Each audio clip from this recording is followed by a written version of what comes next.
Hey, welcome to episode 14, Falling in Love with Books. This week's episode is the beginning of a series on engaging students and the impact of teaching children to fall in love with learning. I have a lot of exciting things planned in the next several months, and I hope that you will join me.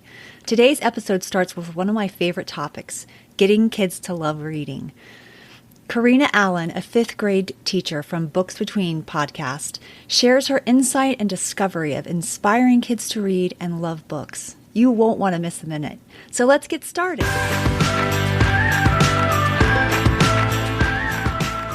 Welcome to One Tired Teacher. And even though she may need a nap, this teacher is ready to wake up and speak her truth about the trials and treasures of teaching. Here she is, wide awake. Wait, she's not asleep right now, is she? She is awake, right? Okay. From Trina Devery Teaching and Learning, your host, Trina Devery. Hey! Today's show is all about books. I have created a list of must-reads for readers kindergarten through fifth grade, so be sure to grab that in the show notes. I've also included a free makerspace moment in literature for primary students.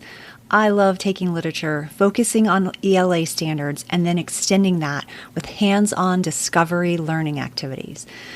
Makerspace moments in literature do just that. So let's get to it. I'm so happy to have Corrina here today with me to talk all about reading and the love of reading. And she herself actually has an adorable podcast called Books Between podcast, which is so cute. And I'll let her explain a little bit about that. So Corrina, please tell us a little bit about yourself. Hi, and first of all, thank you so much for having me on this show. I'm super excited to chat with you tonight. My name is Corrina Allen, and I am a fifth grade teacher in central New York, where it is very, very cold. And as I was just mentioning, we had an unexpected snow day today. Yay! More time for reading. And my podcast is called Books Between, and it's all about how to connect those middle grade readers between about ages 8 and 12 to books that they will love. And I do book talks and interviews with educators and authors who make that magic happen. So that's what Books Between is all about. That is so exciting. How long have you been doing that? This summer it will be 3 years. Wow. So, yeah, I know. It's kind of weird. That's really cool. Do you do it every single week? Oh, no. Oh, gosh, no. It is, well, ideally, in an ideal world, I have planned to do it every other Monday. I figured every other week is doable. There are certain times of the year, like September when school first starts up again, Yes. that it's a little bit more challenging. So there are times when I'll take a couple weeks hiatus and then come back to it. So That's great. What made you want to do that? Well, I think what really got me interested in podcasting was I was having the same conversations with my colleagues and friends over and over again about books and how to get kids reading and what authors we liked and different books that we were recommending. And so I was having so many similar conversations that I was thinking, well, maybe someone else would like to hear what we've been talking about and some book talks. So I thought, well, all right, let me put together a podcast. It was something I was interested in playing around with anyway. I had a blog for a while, but I was interested in branching out and trying something new. I love it. I love that. I think that's so exciting. I'm new to podcasting. I haven't been doing it very long, but I think I'm enjoying it. I just think it's so fun. And I love like the production part of it and the production part. Like, I just think it definitely stretches your brain in a different way. Yes, absolutely. And I think how exciting to be talking about reading, like that to be the focus. That when I was in the classroom, that was my like absolute favorite part of teaching, was actually teaching reading. And at towards the end, I was a media specialist, but but before that, I did a platooning model with a partner, and I taught reading and science, and she taught math, writing, and social studies. And I had the best time teaching reading. Like I've been teaching reading for 20 years for first and second graders. So it's pretty amazing when you get to focus on it. Absolutely. And devote time to your passion. You're right. And you're a fifth grade teacher. Is that right? Yes. Yeah. I taught sixth grade for many years, about 8 years in a middle school. So I've had the middle school experience. And then a job opened up in the elementary school in my district, one of one of them. And I was ready for a change. And so I took that job, and I've been doing that for about 7 years now. So yeah, Wow. fifth Yeah. grade. That's exciting. All right. So let's get it right into reading and like how important reading is in your life. So tell me a little bit about the importance of reading to you. Wow. So I think for me, having a strong and diverse reading life that inspires me, and even sometimes in my job as an educator, if I want to be able to offer my students recommendations, I have to be a reader. I have to model what a reading life looks like, even when it goes bad. And I tell my students often, if I don't like a book, I talk honestly with them about how challenging it is sometimes to fit reading into your life, and how you just have to find those opportunities in the small moments of your day when you're waiting in the doctor's office or in the car. If you can read when you're in the car, I know some people can't do that. They get car sick. No, I know that would be awful. That's I the know. best time to read. Yeah. As a kid, that was like my time in the back seat. Yeah. At night, I would be with my book, and my parents would like go past a light, and I'd be like straining and turning my book to try to read by the light as we would go underneath it. They never got me one of those book lights. Yes, I totally wanted that. I never got that either. I didn't either. My parents have since apologized, but apparently I would often stay up way too late, and read way into the night. And I think that they thought getting me a book light would just encourage that. So, and how dare you be encouraged to read into the night? yeah. Well, in their defense, I would get really tired. And when I was tired, I was a cranky kid. So, I totally get it. It's hard though. Yeah, it's hard. Yeah, sometimes I'll go in to check on my 11-year-old, and I'll see the flashlight gleaming underneath her quilt, and I'll go over and I'll say, just don't stay up too late, but enjoy, and I'll talk to you tomorrow. Tell me what happened. So, oh, I love that. I mean, you've totally passed it on. So your own children love reading. well, sometimes my oldest, when she's into a book and when she's into a series, absolutely. My younger one is more of a challenge. So I get it when parents will sometimes say to me, my kid only wants to read that same Minecraft book over and over and over again. Like, oh, me too. I'm right there with you. So she's a little bit of a tougher nut to crack, but when she finds a book that sparks her interest, she's all in. Recently, she just finished reading the new Catherine Applegate book, Endling, and she insisted that me and our older daughter read it out loud together. So we got the audiobook. We've been listening to that. So, but she doesn't naturally go to reading like I do, or my older daughter sometimes does. So, yeah. I have that. I actually, both of my kids, and I keep saying, like, where did I fail? Where did I go wrong? Because that was my sole purpose, was to make sure that kids fell in love with reading, fell in love with learning forever, not just for, in my classroom, but always as their forever life.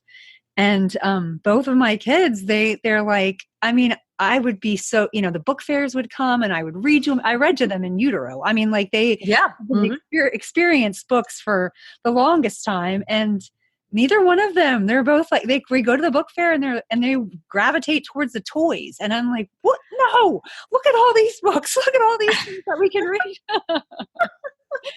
So I know. And I can be such a, no, it's hard. And I think it's harder sometimes now when there's such the lure of video games and those electronic things that can edge out a reading life. Even myself, there are times when I found myself refreshing Twitter, like for the 50th time, like, Corrina, just put it across the room and read your book. Like it's hard for me too. Like I do get it. Yes. Well, and that's good that you get it, because I think sometimes, you can kind of be on the other side too, where I never wanted to be that way, where I was like kind of cramming it down kids' throats. I wanted to inspire them and amaze them. And it definitely sounds like that's what you do. Try. Yes, it seems like in your podcast, in your classroom, I'm sure. I saw a picture of your classroom, the Harry Potter theme, and I was Yeah. like, let me just be in that room. How fun. I know I've had so many comments from adults kind of wishing that they had that sort of experience. And this is actually the first year that I've done it. In our fifth grade curriculum, we have a unit, the unit in the units of study that is all about fantasy book clubs. And so I knew that I was going to be reading out loud a fantasy book to them. And usually I go with the one, The Thief of Always by Clive Barker, which is amazing. It's part of the curriculum. But it was the 20th anniversary of Harry Potter.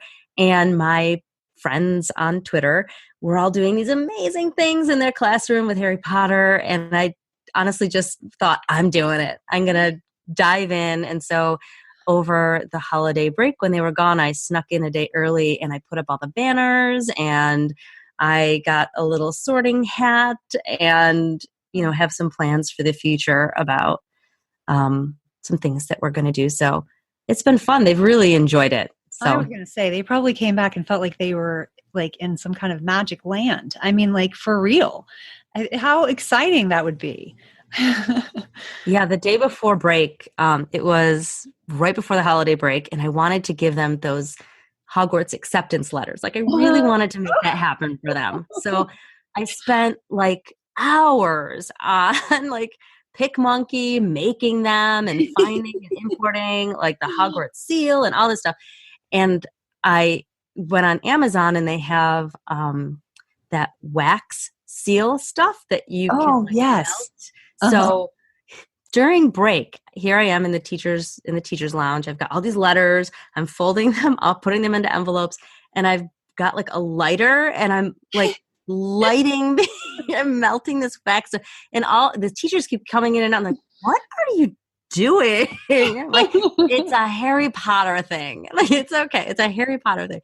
So yeah, I spent like my entire break just melting wax and doing the little seal, and I gave it to them before break. And I said, take it home. Do not open it. Because I just didn't want the excitement to dissipate then. I wanted them to bring it home, open it at home, and get excited about coming back. Because inside there was a little ticket for platform 9 3/4. And it happens to be that my classroom number is 9. So I got a Sharpie. I saw that. I changed it to 9 3/4. I love that. So yeah, that was so cool. I'm like, I love this. Most of them were really, really excited. There are a few that were like, I'm like, I'm going to get you anyway. You're going to love Harry Potter by the end of the year. No kidding. How can you not love Harry Potter? And now that is one, now my son would watch the movies. And so we did a little bit of read aloud. Like I read some things aloud to him. But when we watched at the end, he was crying. And I was like, I knew it. At least I got you hooked on a story, even if it's not like you're not reading it yourself. Yeah, I know. It really is all about the story. I will say though, the first book, it takes a while to get to the good stuff. Like there's a lot about the Dursleys, and we've been reading for like 2 weeks, and yeah, I've been out for a bit and stuff, but we haven't gotten yet to Hogwarts. And I'm like, it's going to get better real soon. Like just hang in there. But that's how it is with the first book in a fantasy series, which is part of the modeling for them. Yes. It's hang in there. They're building a magical world. It takes a while to build a magical world. But once you're sucked in, those next books, you know the characters and you can just like ease into those books. Like, Wings of Fire and any of those other fantasy series that kids eventually will love and devour. But some kids will read like the first few chapters and like, I'm too confused. I don't know what's going on. I'm going to abandon it. So at least with this, I can model for them. Okay. It's not exciting yet, but it will be exciting. Oh, that's so exciting. I love that. Do you have another, like more teachers on your team that teach fifth grade?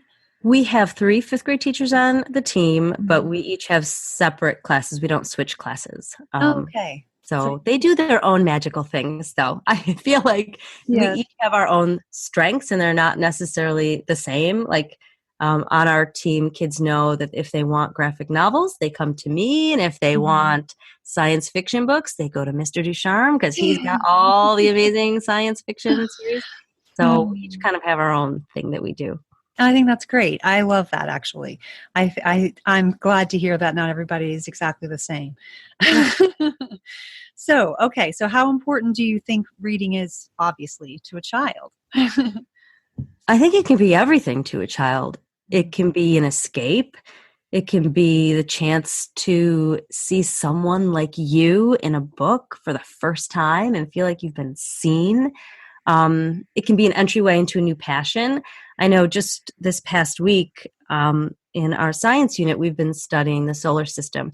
And I got an email from a mom of one of my students. And she'd been so inspired by what she had been learning about and reading about that they got her a telescope for Christmas. And she went outside and she took this amazing picture of the blood moon and emailed it to me. And I just think, here's a girl who we've been reading about this, doing things, and now I know she wants to read everything there is to know about astronomy and Yes. lunar eclipses. Like, she is sucked into that world. So I think often we think of fiction can be important to a child and stories can be important to children, and they can, but I think sometimes nonfiction can really be that place where they can get excited. I know for my own daughter, my younger one, she much prefers reading about animals. Like, give her an animal book and she can tell you 1,001 facts about wolves, but a story is less of an interest to her. So That's I fascinating. have to remind myself that too. For some kids, it's not You're right. It's not stories. it's not a story. It's I have to make sure to have lots of engaging nonfiction too. That's absolutely true. I know my son, when I could get him to read, what he would read about is football. So sports, Yeah. anything that was sports. So if I could find, nonfiction that was, just that he was just about right for him to read, then he would read. He would finally read, and even if it wasn't, like, he would read. He would still, that's another thing that I think about sometimes. And I don't know, what are your thoughts about that? This whole, like, leveling system for kids. Well, I think leveling is a teacher's tool. Mm-hmm. And I was really glad to see recently in the last year or two that Fountas and Pinnell themselves came out with a statement that said, please do not label kids openly with levels. Please do not level your classroom library and say you can only read from, L and M and that's it. Because it's ridiculous. It really is totally ridiculous. It's That's not what one they meant. measure. It's not what they meant. And, I think there's some folks that I know have done some pretty extensive research on it. And, Dog Man has a higher, actually, no, it's not Dog Man. Diary of a Wimpy Kid has a much higher reading level than some books that you would think would be higher. So it's not about necessarily the words or the pictures or lack thereof. It's about the content as well. Yes. And so, plus, if a kid wants to read something challenging and it's okay, let them. That's exactly how I. If they're excited about it, they're going to struggle through and get something out of it. And right, we have to take interest and purpose into effect as well. And I had a child that came to me in second grade who had already been retained and was reading on a kindergarten level, and he wanted to read The Magic Tree House so badly, and he'd walk around, and I let him. I'm like, okay. Yep. And he walked around that Magic Tree House book, and he worked and worked and worked, and then he left on grade level and continued on. It took a village, but and continued on. It does. It always does. Yes, it was definitely a success story, but it took a lot of people. And but he went on to be successful in school from then on, and he was in love with reading, and he loved The Magic Tree House. He would read. I would buy him books when the next one came out. Not even my own kids wanted to, but I'd sit with him on the computer and be like, okay, is it out yet? And we'd order it. And so it was so, I don't know, so fun. When you can find that book that sparks a kid, it makes such a difference. I know last year there was a boy I had in my class who I tried to get him excited about reading or just finish a book. I'd give him a bunch of books. He would never finish a book. He'd kind of say that he did, but he wouldn't. And so finally I thought I need to take a step back and get to know this kid. So I would just have more conversations with him. And he eventually got talking about the WWE, and that's when he really started to get really excited about wrestling. Mm-hmm. And so I'm like, all right. So I got some wrestling books. And then online, I found this series that's like a choose your own adventure, but for wrestlers. Oh, yeah. And I like, listen, look what I got for you. And he was like stunned. He was so excited to get into those books that I'm like, yay, that was a win. There's so many other times that I don't have a win, but I'm going to take that one. And we have to take those and we have to celebrate them. That's exciting. What have you noticed about the move towards like digital books and readers on iPads and Kindles and things like that? Yeah. I find it interesting in a lot of different ways. I'm glad that there is a digital world out there for nonfiction and fiction. Personally, I like the book in my hand. It's interesting. Someone asked me if they thought that there would be less and less books in the world now that we could get books on Kindles and there's, these different library sites where kids can log in and get access to thousands of nonfiction books, which is fantastic. Our librarian has our kids log in and use them. But I actually think it's in some ways just the opposite. Yes, I agree. There seems to be more of an interest in reading an actual book, and that bookstores are making a comeback now, which is fantastic. I think digital text can provide a lot of access to great titles that might be otherwise difficult to keep stock. I cannot have 2,000 nonfiction titles in my classroom. I don't have the space or the money. Yes. But through the library, they have a subscription to this service, and the kids can log in and find books about, the blood moon or their passion or wrestling. If they had something on wrestling, I'd be really impressed, to be honest with you. Volcanoes and things that we're studying, which is great. But when I ask kids, almost all of them prefer to have a book in their hand if given a choice. Yes. We recently started taking the New York State test online. And, just kind of afterward, I asked them, what'd you think about taking it online? They didn't like it. They didn't like having to scroll back and forth and like not have the physical thing in their hand that they could highlight and flip back and forth. I mean, there are tools to highlight, and I do think that for kids who have disabilities, it's really, really a wonderful thing to be able to have access to a text where you can change the font size, where you can have it read it out loud to you. There are certain sites that will even change the readability to something a little higher or a little lower. That is really fantastic. Yes, that is. But I do worry about access. Not every kid has internet access at home or a device that they can use. Our internet at school goes down all the time. So, but a book, you can give a kid a book and they can take it home and read. So anyway. Oh, that's interesting. That's a good point. And I think about my second graders. I had 1-to-1 iPads. I wrote a grant, and then each child had an iPad.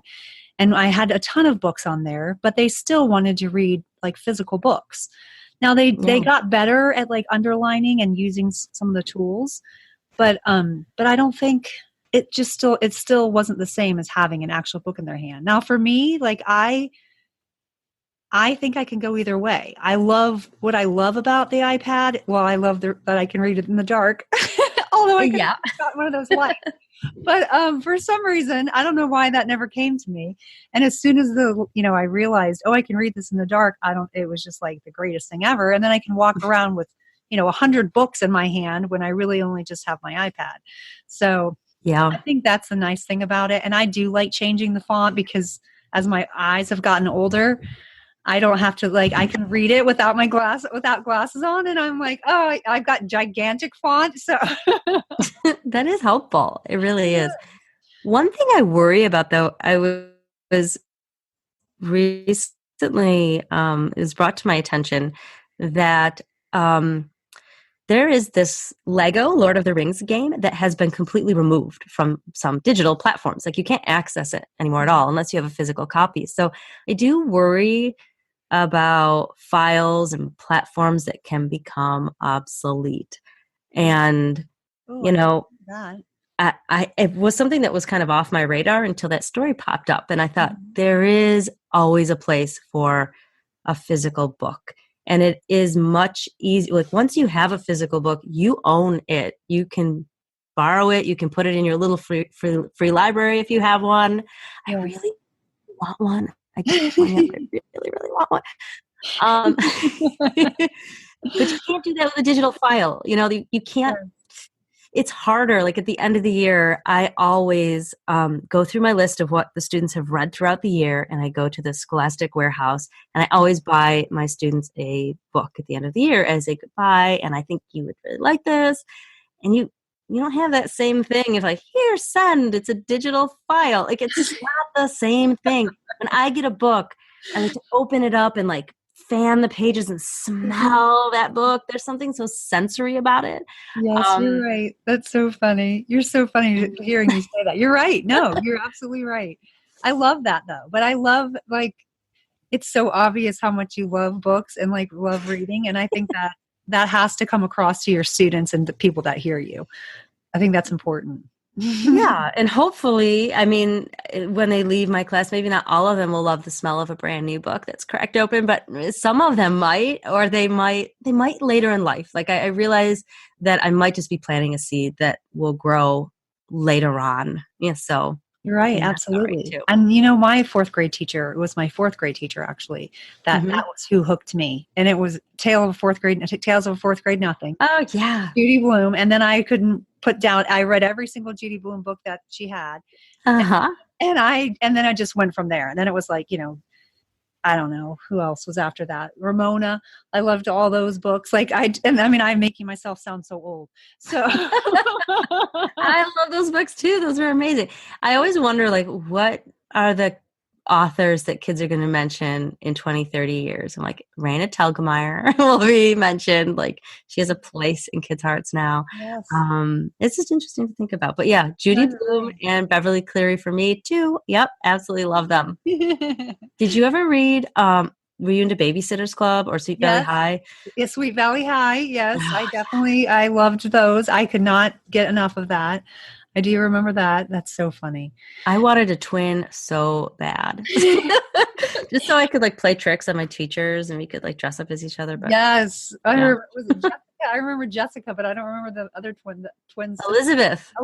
That's right. Jessica was the naughty one. Yes, I know. That's why I remember her. I know. I was.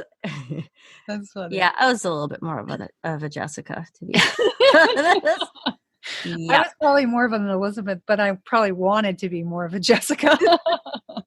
I'm an Elizabeth now. I feel like I've switched. I was a Jessica when I was younger, as my mother will attest, but now I'm an Elizabeth. One can always aspire. Anyway, well, I have really enjoyed this so much, and I'm so glad that you came on and that you told us a little bit about reading and just how you're planting seeds for kids and just for people that listen. And I just love that. So thank you so much. Thank you for having me. And thank you for sticking around. I hope you enjoyed Corrina as much as I did. I love the way that she talks about books. I think if we put that kind of enthusiasm into our presentation of reading and books, we would hook 100% of our kids. Just something to think about. I'm so excited about this series of engagement. You are going to love what is coming. So next week, I have an incredible former educator who creates learning resources that takes engagement to a whole other level. Chris Kessler from Kessler Science has dedicated his life to bringing inquiry, wonder, joy, and engagement to students across the globe. You will not want to miss one single minute. It's the beginning of a really exciting series, so I hope you will join me for all of it. Go ahead and rate, review, and subscribe. I would really appreciate it, and that way you can also get all notifications of when the next episode is available, which is every Thursday. This one tired teacher is ready for a long snooze. So I hope that you have sweet dreams and sleep tight.